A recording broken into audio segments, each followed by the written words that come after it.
As I said, we have two marvelous panelists here tonight. V.S. Arunachalam is a very well-known person to you, as he is on the Carnegie Mellon campus. Now, he's the founder and chairman of the Center for the Study of Science, Technology, and Policy, or CSTEP, as it's called, in Bangalore, the next chapter of what has been a really illustrious career. He, as you probably know, served as scientific advisor to the Defense Minister of India for more than 10 years, and he served as head of the Defense Research and Development Organization, India's largest R&D institution. We're very proud also that he served as a professor at Carnegie Mellon for many years and still is a professor at Carnegie Mellon, but now is resident here in Bangalore, leading CSTEP, which is a very important undertaking providing policy advice, technically based policy advice in energy and environment and other topics. Please join me in welcoming and thanking Arun for being part of this tonight. Professor Arunachalam. Arun, no, you have to get to work now. You got to come up here. And while he is, let me introduce our other panelists. Pradeep Khosla is Dean of Carnegie Mellon's Carnegie Institute of Technology, Engineering College. We've kept the name Pradeep. Carnegie Tech is Carnegie Engineering College. He's been Dean since 2004. He serves as the Philip and Marcia Dowd University Professor. He's done many, many things at Carnegie Mellon besides serving as a truly extraordinary dean. He was the founding director of Scilab, our major computer security center, which has been a world leader. He was head of the ECE department before taking on the deanship. He's very well known in India, in the US, and around the world, and was elected recently to the National Academy, the highest honor an engineer can achieve in the world. Ladies and gentlemen, Pradeep Khosla.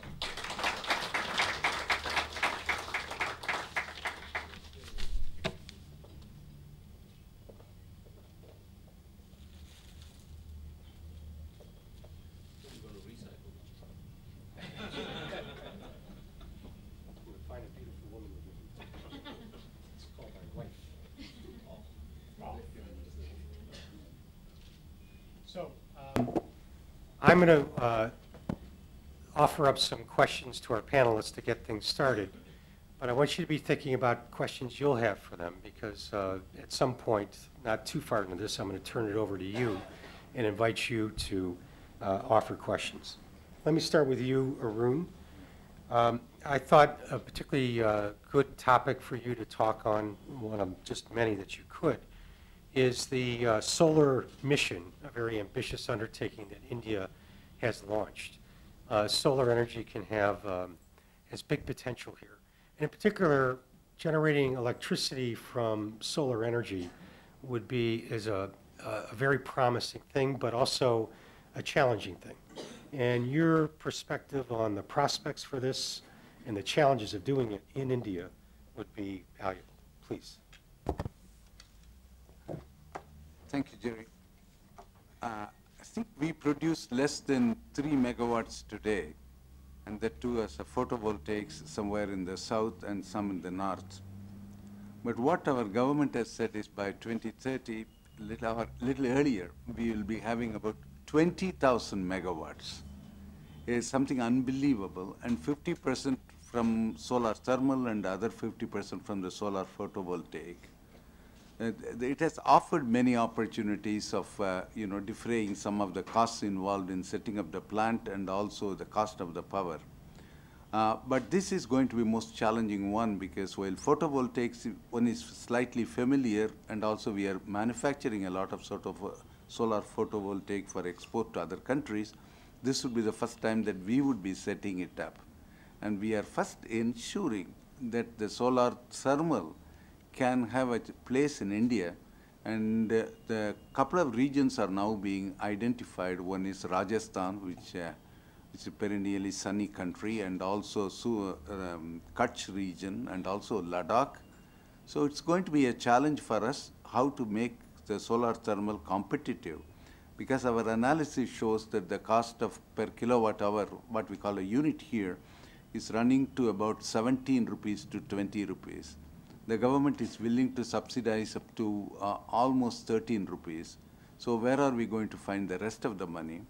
And the industrialists are saying it, we are not interested unless you bring the cost of this down significantly. Where can we bring that down, and what technology? Would that be solar thermal by parabolic trough, or would that be a tower, or would that be a dish one? These are the challenges. Dish one is far more challenging because of the Stirling engine problems, but also provides an opportunity. But as far as I know, about 20 corporations are now working seriously on trying to bring solar thermal to the country. And everybody talks about the Cramer's Junction near Bakersfield in California, where they have been generating about 300 megawatts. Whether we will be able to do that, it depends. But right now, the jury is out on solar thermal, but solar photovoltaic, I think we are quite keen that we can manage it right now, because it also absorbs the diffuse light. Unfortunately, in India, the beam light is little less than in the United States and Spain, and diffuse light is higher. And in solar photovoltaic is forgiving that, but not so much on solar thermal. These are some of the challenges. I'm going to ask you later also about nuclear, which is another, not now. Let me, but you have a lot to say on this, and it's important that this audience hear it, and this is a real expert. But let me just ask Pradeep a question and get him talking. I made reference in my introduction, in my remarks, that Pradeep has been a leader of our efforts in creating environmental and energy research topics. And one I'd like you to talk about in particular, Pradeep, that you've created is the Institute for Advanced Energy Systems, the collaboration with other universities and with the National Energy Technology Lab. I think this is very exciting. Thank you, Jerry. It's great to be here. Great to see so many people. Before I talk about the Institute, let me just make at least one or two comments about the infrastructure needed for doing energy right in any country, and that has to be more integrative education, and we'll come back to that. At Carnegie Mellon, we followed this for, I don't know, 50, 60, 70 years, long before Pradeep K was there. That has been our motto since, I think, Andrew Carnegie started Carnegie Mellon. And one of the great things we did then, and not then, but about 30 years ago, was keep within the College of Engineering a Department of Engineering and Public Policy. So when we realized that energy was going to be big, and this was before Obama was elected, about 2 years before he was elected, it was clear that energy had to become big. We built what we think of as a public-private partnership, a partnership between Carnegie Mellon and NETL. NETL stands for National Energy Technology Laboratory, which is mainly a fossil fuel-based laboratory. So all the work they do is for fossil fuels, which is coal, right, including clean coal. And to make it better yet, being a small school, we didn't have all the capabilities. We brought in University of Pittsburgh, which is our neighbor, and West Virginia University, which is also a neighbor, slightly far away. And this point is relevant. I say this because in the Indian context, I hope when you go back you get at least one or two ideas from here. Universities don't quite work with each other the way we within the US do, where we compete during the day and work together during the night. And even when we work together, it is a very competitive process. If 3 of us are working together, we are competing with the other 95, and the combination keeps on changing. So that leads to some really spectacular work. So this consortium now is focused on alternative fuels. So it focuses on everything except fossil-based fuels. And it has already made a big impact. And the whole idea of this consortium is to make Pittsburgh and Carnegie Mellon and University of Pittsburgh and West Virginia University the hub for energy-related research in the country and most likely in the world. So what are the problems we are looking at? We're looking at problems like solar energy generation, wind power generation, integrating multiple sources of energy on the same grid, which is a slightly simplistic way of calling this is a way to explain smart grid. So if somebody throws the two words smart grid at you, what it means is one grid where you have normal power generation, solar, electrical, thermal, whole sort of alternative power generation, all on the same grid, and seamless to you, the user or the consumer of this energy. So The key thing here is that the typical power plant, a coal-fired power plant, just runs more or less constantly all the time. The problem with wind-generated electricity is sometimes the wind doesn't blow. The grids that Pradeep was talking about don't like that. So you need a way to manage these kind of supplies that come on and go off. That's the idea of the smart grid. And Carnegie Mellon Engineering, Pradeep, has built one of the world's leading groups in this, in developing the kinds of modeling techniques and decision-making methods to control a grid when they're dealing with these kinds of solar and wind sources. Arun, I would like you to talk about nuclear power. And let me just set it up by saying I read recently that just like with the solar mission, the government has called for an increase of something like a factor of 100 in the amount of nuclear generating capacity in India. And in responding to that and giving us your thoughts on it, I'd like you to say something more about CSTEP also, and maybe you'd like to introduce Rahul also, who's in the audience, so please. I worked for about 10 years in Delhi. I worked for 5 prime ministers and about 11 defense ministers. They were changing more rapidly than I was. So then I thought that was a good time for me to go out and teach someplace where I could be, I would be changing. And there it provided a unique opportunity. Until then, in Delhi, of course, I was helping government enunciate policies. I was helping the government write policies. But that's kind of in the trade you pick up on the way. Essentially, I was a technologist. Carnegie Mellon changed me all that. The first time when I went there in the engineering and public policy, Granger said, Arun, welcome to Carnegie Mellon. Would you like to give a talk on technology and economic growth? So just overnight, I became a student, cramming in the night, so that I could tell the students the next day, hoping they don't ask any difficult questions. But when I returned from the I thought I went there for 2 years, but when I just looked at the calendar and diary, it was 10 years, and it was time to come back. When I returned, I thought that this is something very exciting. It's exciting because in our country, the technology is done by a group of scientists and technologists, and policy is done, okay, Yojana Bhavan and the ministries, who have absolutely no clue of the pluses and the minuses of the technologies, their private fears, their public postures, all these things are missing. So I thought, why not we attempt it? And I had a very active encouragement from Granger, and Jerry also visited us last time, saying that why don't you start building an organization? So very similar to what engineering and public policy is. In a sense, it's like, let's say, a mini or micro RAND corporation kind of thing. But the growth, we didn't expect it would be that spectacular because 3 years back, we started, and I'm happy here, Kala is here, the SSN Foundation, Mr. Shivanadar came and gave me first endowment and said, don't waste it on drinks, he said. and I'm happy to say that at that time, we had about 3 employees. Rahul was still then in Pittsburgh, and about a budget of about 2 crores. Today we have about 50 with a very large, I think it has the largest number of Carnegie Mellon PhDs, about 6 or something. And today I think we are about 50 people and with a budget little more than 17 crores and growing fast. So this growth was made possible because of the enormous exposure I had.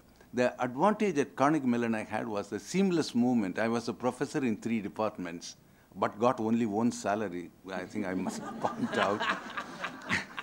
And I was giving courses in 2 and doing research on the 3rd. And I really found that there was no difficulty at all in communicating between computer scientists, engineers, material scientists, and the public policy people. And it is this that brought me first. I started looking at our Indian nuclear energy program. I started my career working in atomic energy in India. I was a darling of the establishment at that time.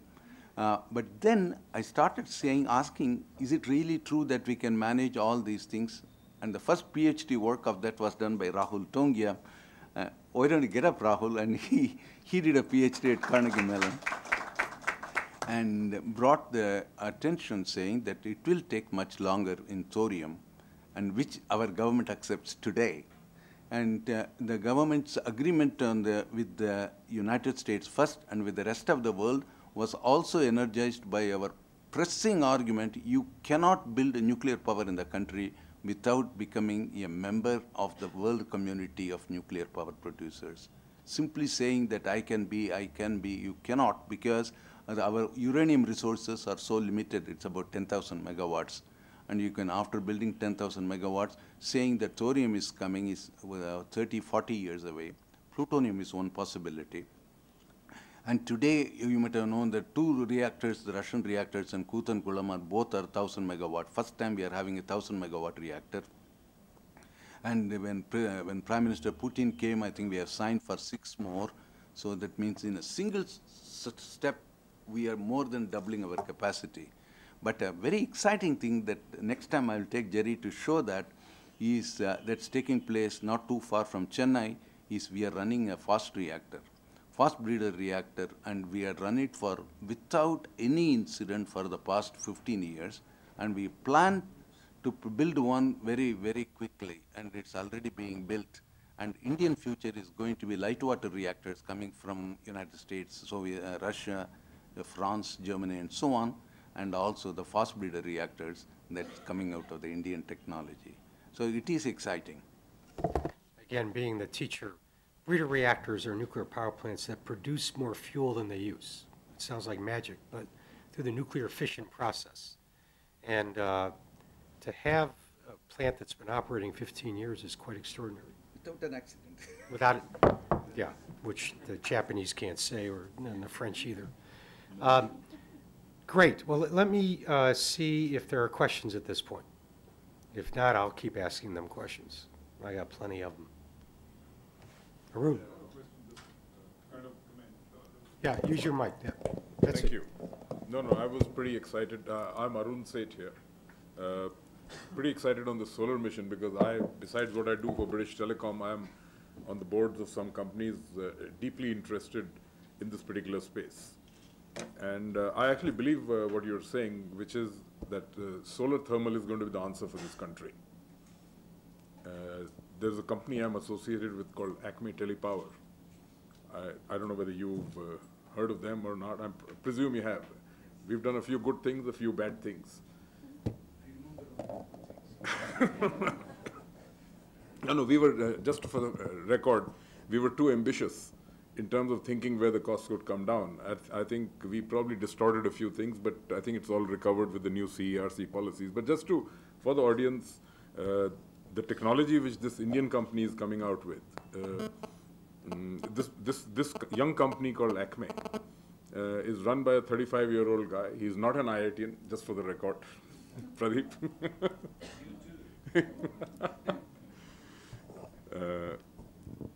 And it's come up very well. Started about 6 years ago, capital of 30 lakhs.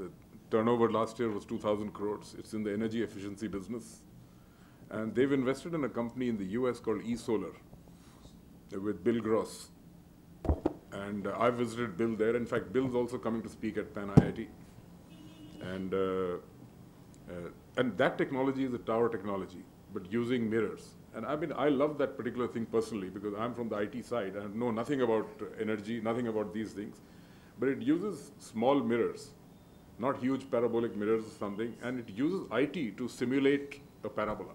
So it's got rid of the complexity of parabolas, etc. So I think those kind of technologies for our country are really going to be the right ones because we do have a huge amount of IT capability here. There'll be no imports because you make all those mirrors. The IT is fungible. And we've got sunlight, diffuse sunlight, or whatever it is. But at scale, I do believe that that's the right answer for us. Recently, the Spanish government issued a statement of assessing technologies. They've said the future is with the tower technology, except they said the technology risk is very high. So one has to manage both. We can talk later about some of the technology risks involved, because we have done a very detailed study on tower. We'd be quite happy to share our results to you. Absolutely aware, and the reason is, I mean, again, the thing is, I'm talking of in terms of risks. By and large, most Indian companies are known to be very risk averse. This little young company has invested $30 million in that company. It's taken that risk. And I do believe that unless we take those risks, we can't reach the kind of goals that we want. It's a very active area of research and commercialization, and there are going to be lots of things that fail. But there are a lot of things being tried, and some are going to succeed, and I think they'll have huge impact. Other questions or comments? Yes, please. I'm Ahmed Salim. I'm the chief representative of the League of Arab States mission in Delhi.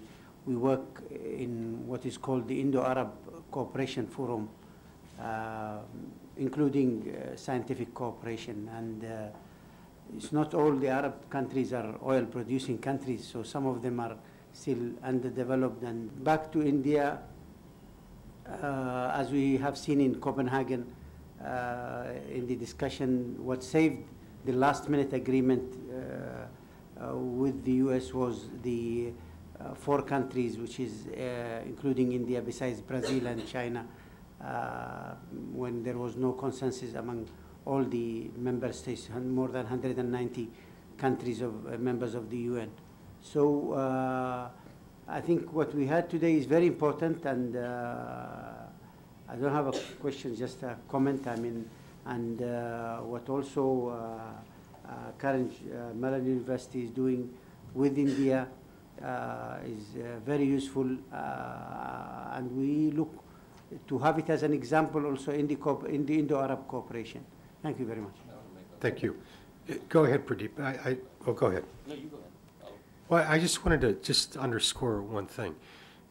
Obviously, the area of cooperation, international cooperation, is absolutely essential. And we know that to be the case for climate change and dealing with climate change. And Copenhagen is the latest incident of that. But you raise an interesting point about international cooperation in areas like new technology development.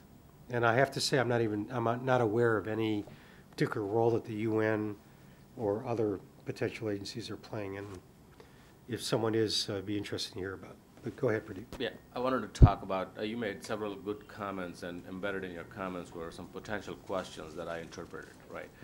So I'll pick up on what Jerry was saying. Jerry was telling you all that we're going to think about an India strategy in the very near future. I think if you look at the education system in India, which, by the way, I think is spectacular, no wonder everybody from many parts of the world want to come now, especially now. Having said that, it still has some weaknesses. So, for example, if you look for a top program in environmental engineering, whether it be air quality, water quality, you would see some things embedded in the chemistry department or some things embedded in some very siloed department. And I think what we need to think about is integrative programs in India, specializing in power systems, environmental engineering or energy engineering, that kind of bring together a fundamental knowledge in one branch of engineering and train you at the master's or the PhD level to bring together multiple branches. And I say this because in the US, we just started a program in master's in energy systems engineering, where you can be chemical engineer, electrical, mechanical, doesn't matter. You come in, and by the time you graduate, you have an understanding of solar power. You have an understanding of geothermal power. Does it make sense or not? You have an understanding of wind power, nuclear power, the traditional fossil-based fuels, and all connected amazingly by this layer called IT, which is the integrative layer. So it cannot be, so IT, we in India use it as the final outcome, but where the world is going right now, IT is the integrative layer that connects multiple things together, and I think we have to have some more domain expertise. So I think you will find us or people in India doing more integrative education And I'm saying this because Kala can hear it, and change SSN to create a program, a master's program in energy systems engineering. So, And this is the kind of thing we'd love to try to help Indian higher education to adopt. And we're working on that. One last question. Yes, Derek. Yes, Darren Reza, alum of architecture. Let me just add, he just moved to Delhi 3 weeks ago, Yeah, beginning of the month, beginning of the month, right after Holly. and here he is. So take a look at his face and stay connected to him. All right, Derek. Just in terms of energy, with the global energy consumption being about 40% by our buildings, and that's just during the operation, not accounting for the energy used to construct them. What are our opportunities or larger opportunities as we continually build larger cities and develop more to get towards, carbon neutral buildings and truly understanding the impact of our footprints and such? I'm not sure really where the question is or such, but it's just a sort of an underlying thought with the work I do, but in terms of understanding this idea of energy, the idea of LEED buildings, the idea of building smart, which I'm actually pursuing to bring to India. So as ways of us to sort of understand one of the largest consumers of energy in the world. Well, let me respond from a Carnegie Mellon perspective, and my colleagues can add if they want. And you know this, but I'd like everybody else to know, and I take your comment as a sort of a setup to say these things.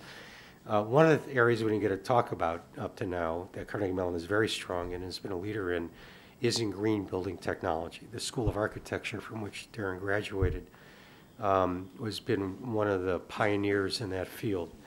We have a group of faculty led by Vivian Lofness, Volker Hartkoff, and Stephen Lee, the current head of the school, who have created centers and projects and coursework all built around this.